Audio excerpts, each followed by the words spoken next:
Je rappelle que c'est les toutes dernières sessions parlementaires. Que pouvons-nous attendre de nos députés?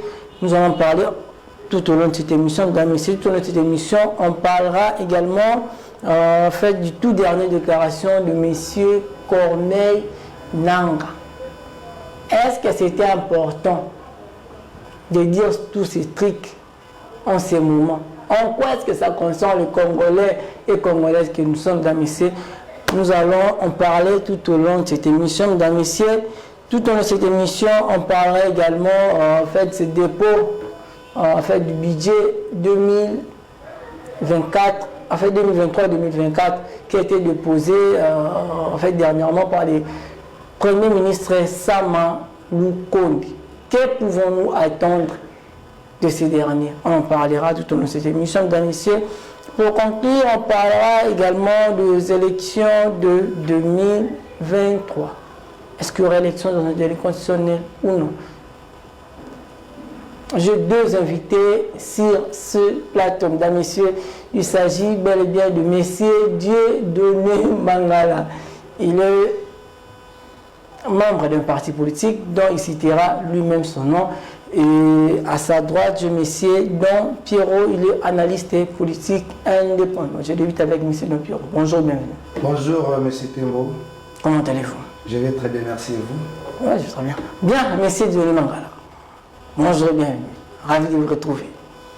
Merci, monsieur le journaliste William Tembo. Bonjour à toi aussi. Bien. Et je me porte bien. Bien, mesdames et messieurs, comme vous le savez très bien, cette émission est bilingue. Ah, je vais avoir lingala, la français pour nous permettre à la commune basse, voilà, la mission est menée dans le bani. Pour nous permettre à la baimboka basse, ici, quand nous sommes aux alliés, pour la démission, les Congolais s'expriment. Naki maintenant, ce peut bon manuela malamu, marambo de Koloba, tout au long, il y a une mission la mission.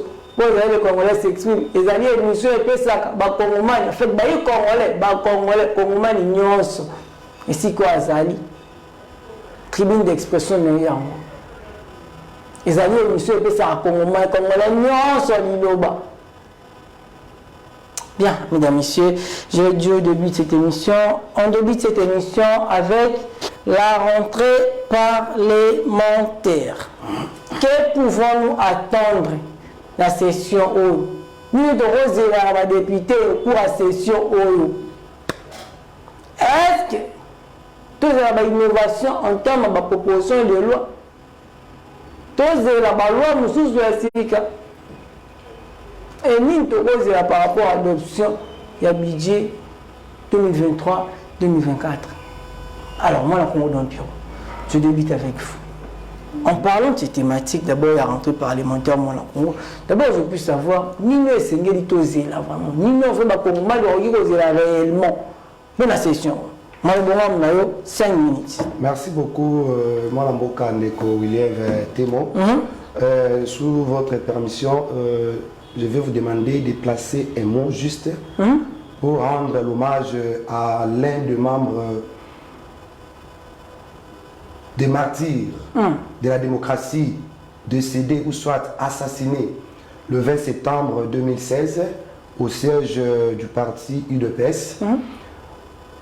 Il était un combattant des libertés comme vous-même vous êtes présenté. Il était aussi un combattant de la démocratie. C'était en raison du marche qui avait eu lieu le 19 septembre 2016 auquel à l'époque, quand nous étions tous dans l'opposition, c'était juste pour avertir l'ancien président et son régime passé de nous organiser les élections au mois de décembre 2023. L'hommage que je rends, c'est à mon frère, parce que c'est mon frère biologique propre, l'effet Évariste Bilomba Chimungu. Jusque-là, je pense qu'avec la progression de l'état de droit qui est en train de s'installer ici dans notre pays, tout ce que nous pouvons demander au président de la République est que la justice soit faite et que la lumière soit faite sur cette tragédie auquel les Congolais paisibles étaient partis comme ça sans mot. Merci. Alors, revenons aussi. Alors, pour revenir par rapport à la rentrée, à notre rentrée parlementaire, qui est une session spéciale spécialement budgétaire. Et autres choses qui pourront se suivre. Je pense que les parlements, ou soit les élus du peuple, sont dans l'obligation d'adopter cette proposition budgétaire, car cela va permettre à la République d'avancer comme les choses déjà évoluent. Vous savez, nous avons tant souffert dans ces pays avec un budget qui tâtonnait toujours, jusqu'à ce qu'on nous avait ramené à peu près à 7 milliards. Mais aujourd'hui, depuis le divorce FCC Cash, nous avons tous vu la volonté politique, car l'actuel chef de l'État, M. Félix Antoine Tshisekedi Tshilombo, et je dirais les députés révolutionnaires qui sont en majoritaire actuellement au sein de l'Assemblée nationale. Vous savez, nous avons les problèmes de la gratuité de l'enseignement, les problèmes de la gratuité de la maternité, les problèmes de guerre à l'Est. Comment mettre le fonctionnaire dans de meilleures conditions de vie sociale? Il y a tellement plein de choses.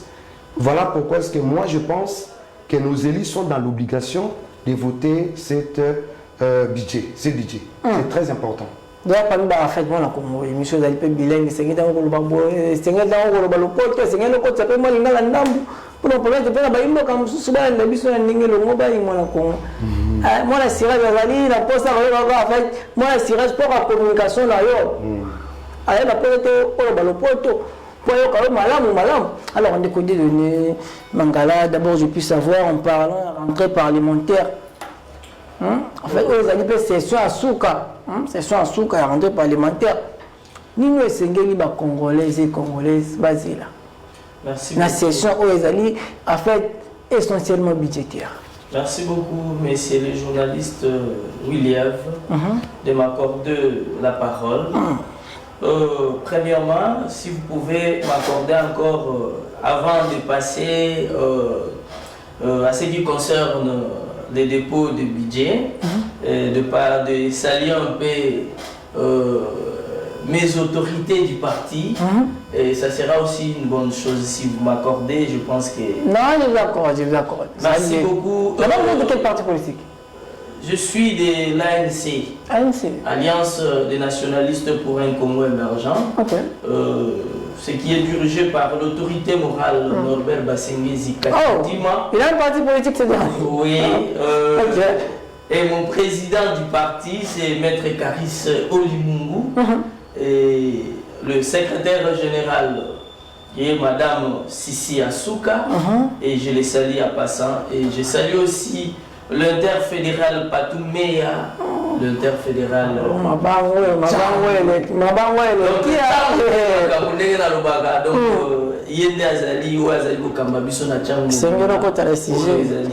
5 communes. Vraiment, nous avons directement où Italie sujet na biso la journée.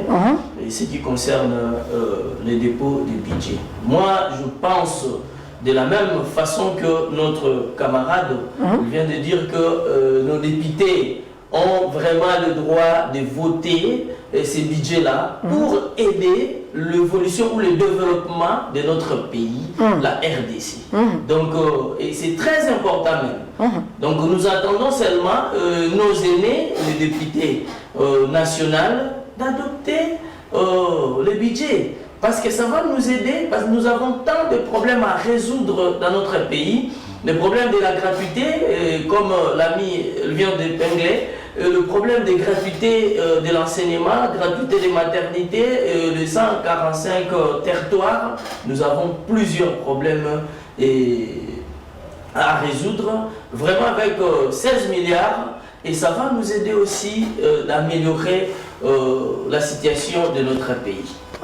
16 milliards, vous les trouvez suffisants. Fait 16 milliards, au ministre des Misons, il y a la saison budgétaire, il y a un qui va peut-être là au chiffre à la montre. Ils ont entre 15 milliards ou 16 milliards. Mais qui n'ont pas le baïmbo kabako et la gamme la Congo. Est-ce que c'est quelqu'un qui a toujours dans bango, mais opposition de bako loba. Mais pour ça, bako loba que budget bango ezali budget moko ya lukuta. Voilà baï opposition, voilà ngaite baï opposition bako loba que budget bako présentant là ezali à soloté. Ezali loko moko ya lukuta parce que et correspondre na ba besoin ya baïmbo kate. Voilà c'est la baï opposition. Mais boni bino boko ba ete en fait esengeli ba imboka ba espérer na budget ya modèle oyo. Vraiment esengeli ba imboka ba espérer na budget oyo parce que nous avons vu en estimant comme les amis de l'opposition baza koloba qui ba estimer ezali makambo ya lokuta tout ça, mais nous avons vu que à travers le budget Oyo Bavotaki en 2021 et permettre au peuple congolais Toba Nanabiso bazwa gratuité et enseignement. Comprenez? Et permettre au Nanabiso bazwa gratuité Toba maman Nabiso bazali na kokende na kobota bazwa gratuité au ezali il y a gratuité enseignement et la santé. Alors, c'est important, je pense qu'on va améliorer encore plus ce qui est budget Oyo, va voter à nous.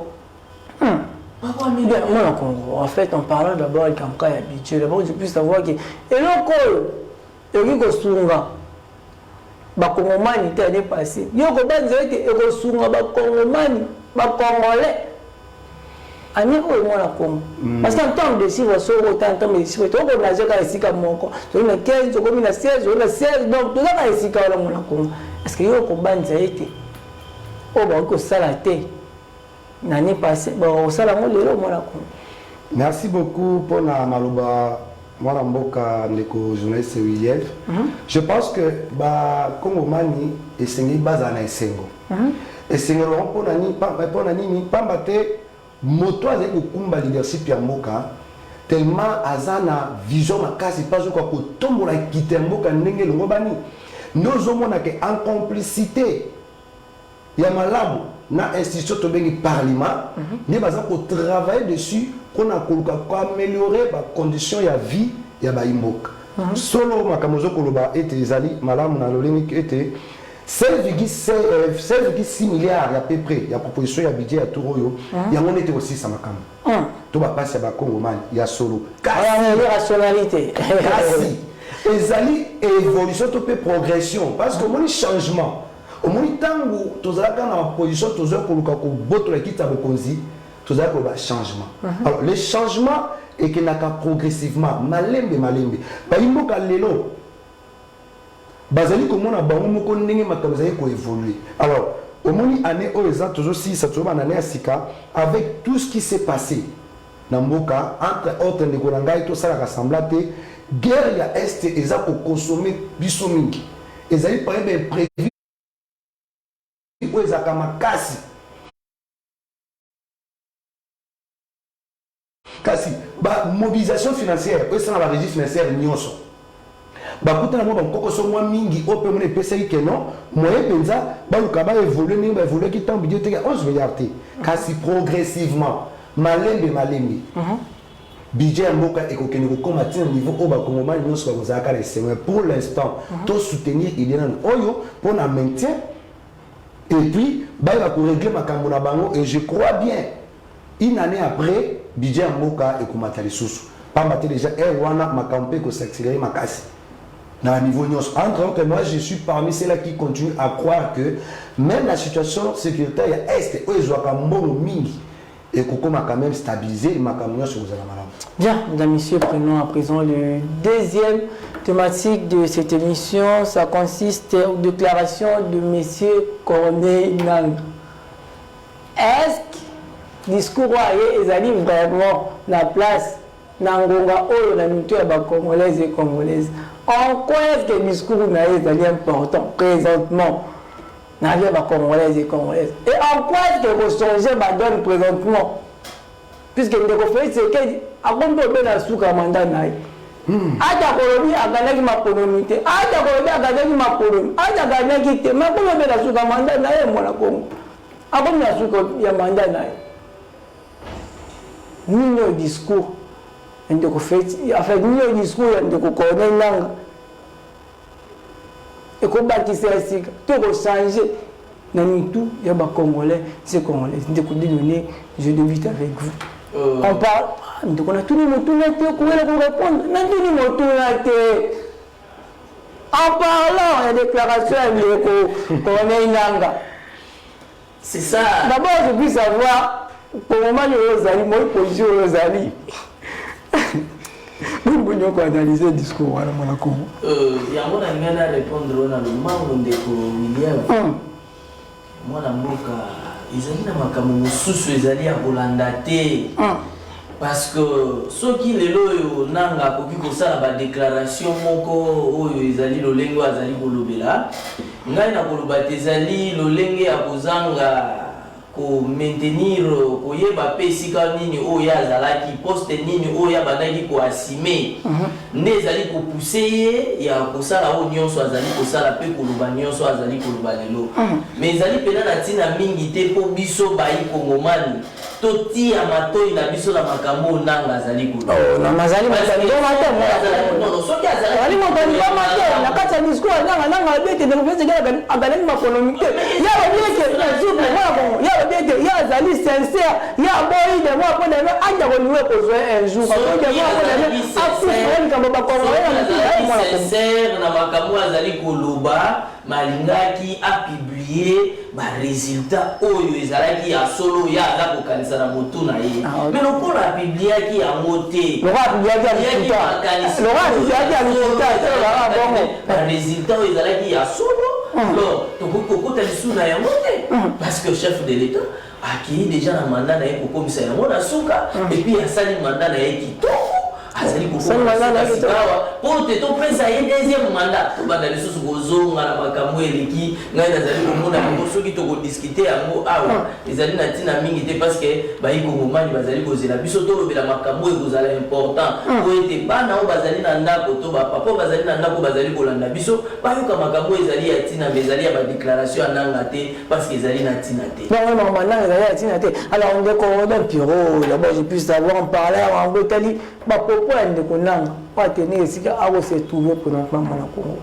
merci beaucoup, mon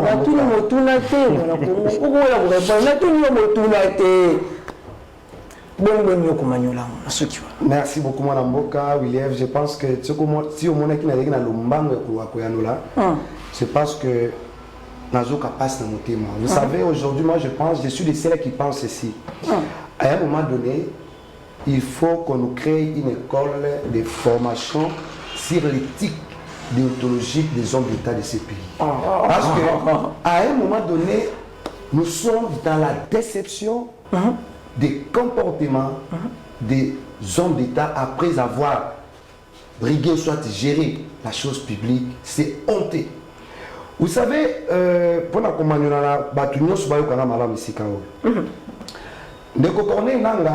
et c'est gars qui ont la série. Pourquoi est-ce que je dis ça? Ceux qui vont dire d'ici coulonae ou t'attendent comme opposant, azaï na incohérence, na ba contradiction ya osakanati. Vous comprenez? Oui. Pas seulement. Tango a eu ça la sortie. Tango ça qui sorti na ye na Jeune Afrique tout le monde ba publier ka article. Ba kongo manye so la mka ki nani nanga la vérité, accord. Aye moko na lumbango.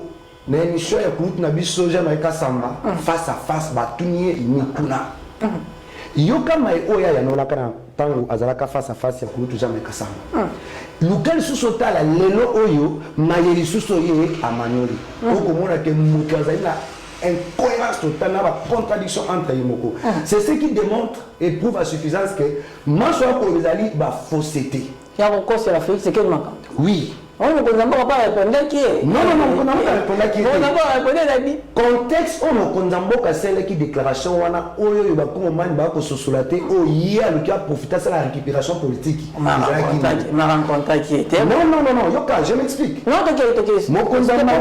Mokonzamboka a sembolaki pona makamo batamu sake bokonzo ya zwa et yakana ko ne ba pesa yango. La nanga malamu. Kasi luko olanda ba déclaration sur Corneille Nanga. Et pas une mon côté Corneille Nanga pour le bac gagner l'élection en 2018. Ezaki Moto X. Ne sera qui ba le kana accord pour que Neko Félix Antoine Tshisekedi Tshilombo akoma mokonzamboka okuta ngote. So okuta ngo luka ngo benisa la koya. Vous voyez? Mais l'accord que M. Corneille Nanga lobela banda la Jeune Afrique. Aleki na télé 5 ans, non tu sais mikolo. Soko yoki malamu. Alobaka bouyi. Wana za compréhension o ngai na sope na yoka o ya loba à moins qu'il va changer, pas contredire, que tant le résultat, il y a l'élection présidentielle et bimi. Quand même, il y a des gens qui ont Kambaseni.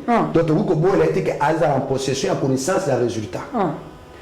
À mon avis, que moi, dans mon cas, Félix Antoine Tshisekedi Tshilombo, à Betaki, au Yazaraki, là, on fait ça bien troisième.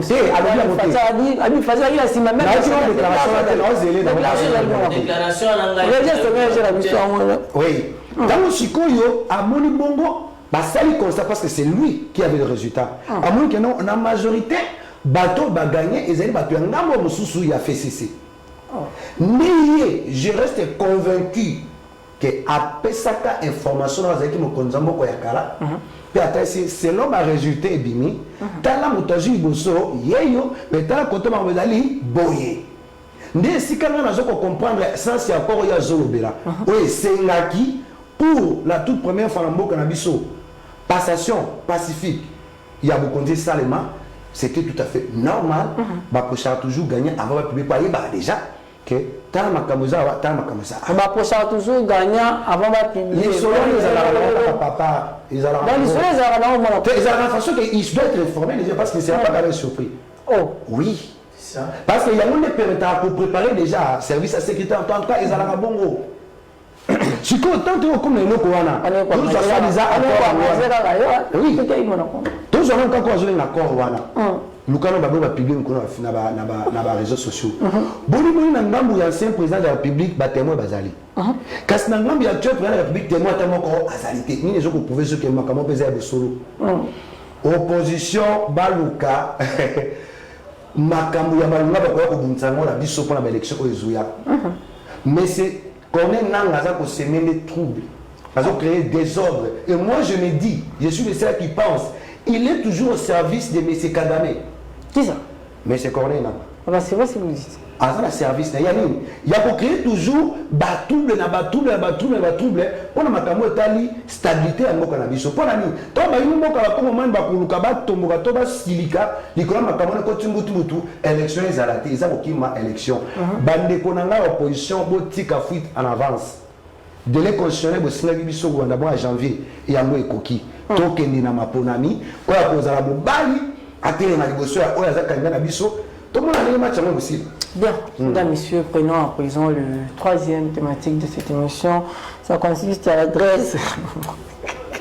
Ça consiste à l'adresse à la nation de M. Martin Fayoulou, le président du parti politique décidé, M. Martin Fayoulou m'a dit. Je pense que vous connaissez déjà les fonds. Quel est votre point de vue quant à ça? Bateau de Mingi, de William. Gai mbala mingi to ça qui dans l'émission et utaka ikoleka mbala oui utaka ikoleka wana natali saki yote ndeko Martin Fayoulou nano a maîtriser les alliés politiques té nano a maîtriser kozala ya bandi politique là était moi la ko banda politique le problème était mais ko comprendre les enjeux politiques ya comprendre c'est ça aussi un grand problème donc faut la comprendre le côté politique mais c'est Fayoulou nano a comprendre les alliés enjeux politiques on les nano na boye ko la les alliés politiques a maîtriser nini les alliés opposition wana nde na sima na yango akoyeba lolenge nini akozwaka badécision mikano ndeko Fayoulou asengi na gouvernement en place te ba organiser l'élection na délai constitutionnel ndeko Fayoulou asengi na oyo ezali seni ete basala makambo na lombango mpo te maponami esalama sika oyo ezali seni ezali kosorganize malamu ekei liboso na kobengisa oyo ezali bacandidature ya badepute nationaux badepose lelo mpe bapesi banimero na bango basuki wana te babengisaki mpe oyo ezali bacandidat député provincial mpe municipal. Alors sika nini oyo ezali kotungisa ndeko Fayoulou ye moko asali déclaration alobi te ngai akozala candidat te parce que fichier électoral ezali asini te. Alors sika kaka ye moko lisusu Azali ko ça ba déclaration pour la ligne azali ko se contredire. Yango tozali ko benga ndeko Fayulu azonga na raison. Soki akoluka lolengo akoza candidat. Salaki ko pour la ligne salaki ba déclaration. Alors akomi ko mona sikoyo il faut se rattraper. Mais ayoka sonité namoni lelo ndeko Frank Diongo auti kotika oya ye candidature. Ye ba weli sake ndeko tika. Bakoyamba ye malheureusement ça retard pour ba colite d'ailleurs ko batika lisusu candidature ko zalate. Oui, mon Congo donc en fait en parlant adresse à la nation ndeko Martin Fayulu Madidi. Bonne au quoi analyser ba contour voilà mon Congo. En fait, comment avez-vous d'abord trouvé ce discours mon Congo? Merci beaucoup ndeko journaliste Willy Mwanamboka. Moi, je pense que Koulout Nabiso Martin Fayulu, à un moment donné, il y a malheur de ça, c'est là qu'avant la cagner. Donc, oh, mais acteur politique, je sais pas acteur politique. Vous savez, majeur en plus. Oui, il y a des problèmes, bon, majeur, on est l'OPCI. Au moins, attends, la classe, c'est total, attendez, tu évolues, tu aussi, la classe, ça va.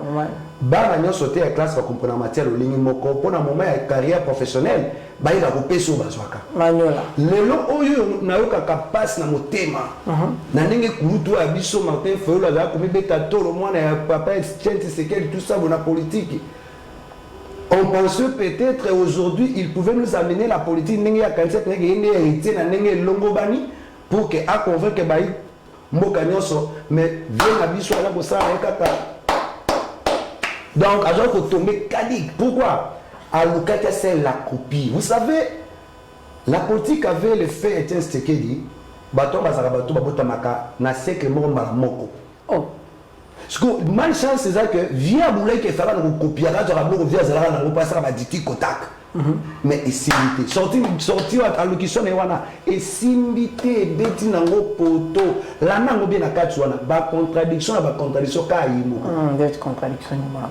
Hier, à travers la condimati, et l'autre que Moka ose gouverner. Bon côté. Mais boni a eu qu'on compte à ma cancipé pour adhérer à Omo Kondamboka et Salobaki, la 78e Assemblée des Nations Unies, pour n'a départ, il y a l'UNESCO. Moto on dit makatera za mokonzi mboka te makambo ya lubi o appuyer yango et oye ko senga o sali sa meko kemele banda mozumika na même idée oyo ve aza nani mokonzi mboka ko loba yango moni na ba journaliste msuto ba article msuto ba publier ba journaux ba keno a Martin Fayulu a rejoint Félix Tshisekedi dans l'idée de faire partie de la MONUSCO et de solliciter peut-être une autre force internationale que bah, et à ce moment-là, ça devient son courage. Au moins, il joue président de la République après ça, c'est à Tchaka Lobokoboui. Et ça, je suis à la Massola politique. Donc, Martin Fayulu ne peut pas jouer. Il y a un homme qui est malade. Il y a l'obligation de travailler dans le conflit. Pas du tout l'obligation, mais ça fait comprendre que Bitumba, on saute au monde, on a la position pour la démocratie dans le Moka Oyo. Au cas où, qui ensemble, tout travail. Mais veille à boire qu'on comprenne ma cambouana. Attends, là, on va nous coûter la contre un toyom, tu gagnes l'élection, tu gagnes l'élection, qu'on a tout le cas, mon canal, tout le monde a résisté, tout le monde a raté. Et on vient pour une bonne. Les noms, je suis bon, voilà, c'est réservé, mais à courage, je vais dire pour déposer candidature, à coller ma candidature, à Kindi, car ça pose un problème. Parce que le député national, ambitieux politique, parce que la politique, quand on le fait, et ça n'a pas pour conquérir le pouvoir, à étouffer dans. Qui va vouloir avoir des copains dans votre candidat national. En 30 secondes, si tu as 30 secondes, ok, bon. Avec étouffé, provinciaux, municipaux, c'est de l'égoïsme. Viens changer carte. Bien, mesdames, messieurs, 2 minutes 30 secondes nous séparent de la fin de cette émission. Mesdames, messieurs, l'honneur m'était de recevoir pour vous aujourd'hui monsieur Dieudonné Kaboui. Il est membre et cadre du parti politique ANC, parti cher. ANC, parti cher à M. Norbert Sengezi et à sa gauche, il avait comme co-débatteur M. Don Pierrot, qui est analyste politique indépendant. Alors, M. Kabou, je débute avec vous. Nous sommes arrivés presque à la fin de cette émission. C'est possible, regardez la caméra et conclure l'émission. Merci beaucoup. nazali au senga na ba autorité ya mboka na biso parce que faut nazonga moi rapide nesika onga na uti na commune na ngai ya Kimbanzeke route na biso ya entrée ya Kimbuta tiko ke kokoma na cimetière vraiment route wana ezali mabe makasi toza kosenga na ba autorité vraiment ba wilisa na lombango kosunga biso na nzela wana ekende na kosila et puis route ya Mikondo tiko ke kokoma na kabini mbangu nzela wana eza mabe toza na besoin ya ba autorité basunga biso na lombango route mokali na parlons même pas tiko ke kokoma na école ya Père Jean vraiment nzela ezate bato baza ko souffrir makasi c'est pour dire que commune ya Kimbanzeke ezali enclavé toza na besoin ezala deux enclavés et loko nazali kosenga na ba autorité na mwa mikolo etikali ya mike malgré tozali ko préparer maponami basala na mwa lombango po ete basunga biso ekozala important mingi. Merci beaucoup Matondo na bandeko nyonso balandi biso. Merci pe na yo ndeko Lièvre, merci na ndeko na ngai pe oyo tozalaki na ye na même ndeko Dontiro, bien ndeko Dontiro, une minute conclut l'émission. Bon, merci beaucoup ndeko journaliste Willive pour cette occasion ya kokabula makanti pour makamita limboka. Moi je pense que na kosenga na ba kambi ya mboka actuel. Je parle de toutes les institutions. Baye bana kosunga mokonza mboka na ba exécution ya ba tâche ya moko na moko pona koyeba kopesa peuple o azali kozela pona bango. Baye ba kozana ba suivi o esengeli na ba niveau nyonso o yela ko toucher vie sociale ya bana mboka. Je pense que c'est très important pour que Congolais nyonso na ba sika ya zwami aïbrata ko butaka ko vivre na niveau o ya ye mais na ndenge malamu na ko bénéficier d'intérêt ya mboka. Donc les autres ba exécutif ba sala musala ba on sengeli. Et puis na ko adresser message na numéro 1 à ville province ya Kinshasa. Nazo ko senga na numéro 1 il y a commissaire divisionnaire provincial à la ville à Kinshasa. Baye bana ko sunga na bana ya changu pona ko tchakimia kuluna esila. Baye ko la kozala na suivi. Il y a ba commandant district ya ba sous-chef nyonso pour que ba policier au bazan na terrain ba ko protéger la population et non ko la bango. Je vous remercie. Mesdames, Messieurs, c'était un grand plaisir de vous savoir très nombreux devant vos postes téléviseurs pour suivre cette émission. C'en est fini pour aujourd'hui. On se retrouve prochainement avec le même plaisir. Bye. Merci.